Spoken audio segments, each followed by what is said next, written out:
Yemen में भारतीय nurse की मौत की सजा अब टल गई है। ये बेहद बड़ी खबर है। केरल की नर्स है निमिषा प्रिया, जिसको मौत की सजा हालांकि अभी उसे टाल दिया गया है। दोनों ही देशों के धर्मगुरुओं ने बातचीत की है।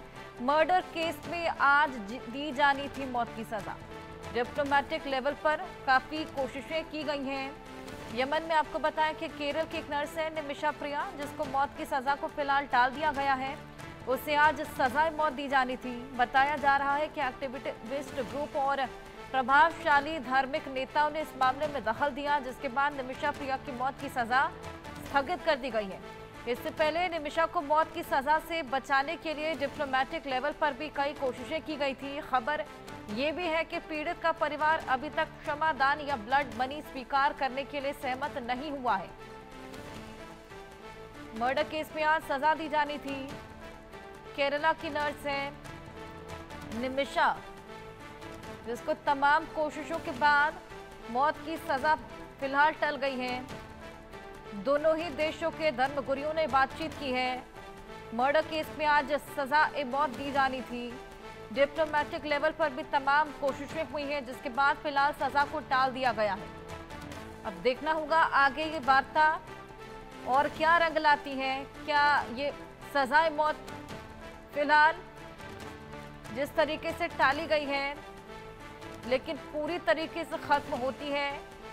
हालांकि परिजन यहां पर ब्लड मनी को स्वीकार करने के लिए बिल्कुल भी तैयार नहीं है। और दोनों ही देशों के धर्म गुरुओं में जिस तरीके से बातचीत हुई, उसके बाद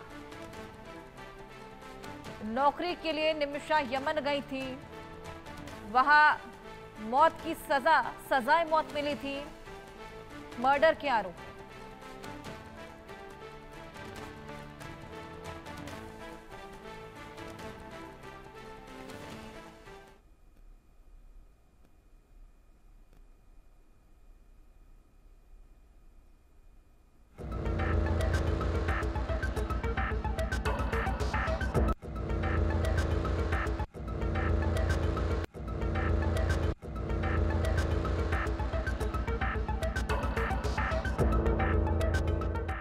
यमन की जेल में फांसी की सजा का सामना कर रही भारत की निमिषा प्रिया के लिए आखिरकार राहत की खबर सामने आ गई। फांसी की तय तारीख 16 जुलाई से ठीक एक दिन पहले निमिषा की फांसी अगली तारीख तक टाल दी गई। निमिषा केरल के पलक्कड़ जिले के कोल्लेगोंडे की रहने वाली हैं। निमिषा प्रिया को साल 2020 में यमन के एक व्यक्ति की हत्या के लिए दोषी ठहराया गया था। निमिषा को बचाने का सिर्फ एक ही तरीका है, वो ये कि मृतक का परिवार ब्लड मनी यानी वित्तीय मुआवजा स्वीकारने के लिए सहमत हो। निमिषा के लिए जिनके बीच बातचीत हुई है, उनमें भारत में कंथापुरम के ग्रैंड मुफ्ती एपी अबू बकर मुसलियार और यमन के चर्चित सूफी विद्वान शेख हबीब उमर बिन हाफिज हैं। दोनों के बीच इस मसले पर बातचीत हो रही है। यमन की सुप्रीम कोर्ट के एक जज और मृतक के भाई भी इनमें शामिल हैं। को कत्ल करने का हुक्म हुआ है। वहाँ का उलमा से बोल दिया, इस्लाम में कत्ल के बजाय दियत देना, कवद देना, यह भी है। ऐसा दियत कबूल फरमाएगा या करेगा या नहीं करेगा, या पूछ के अगर दियत कबूल होना हो तो वो देने के लिए इधर पार्टी तैयार है बोल के मैं वहाँ से उलमा से गुजारिश किया। एक गुजारिश वो लोग बोलने के बाद उसको बाद लोग तैयार हो गया, बाद लोग तैयार नहीं हुआ।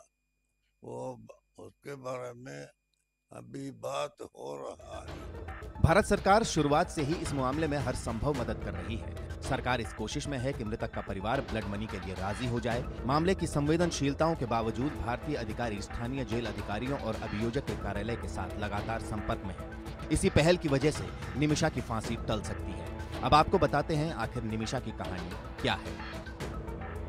साल 2008 में निमिषा नर्स की नौकरी के लिए यमन गई थी। यमन में निमिषा ने एक क्लिनिक खोला था। यमन के कानून के तहत विदेशियों को स्थानीय पार्टनर रखना जरूरी होता है।